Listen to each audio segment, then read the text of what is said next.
back, y'all, to part 3 of how to cook Jamaican jerk chicken. As you can see, the chicken has already cooked some bit on one side.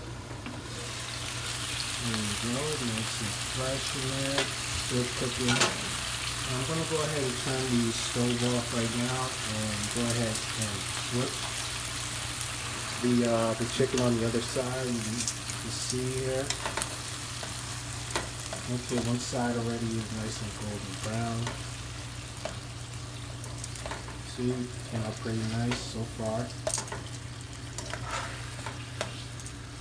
There you go, final flip.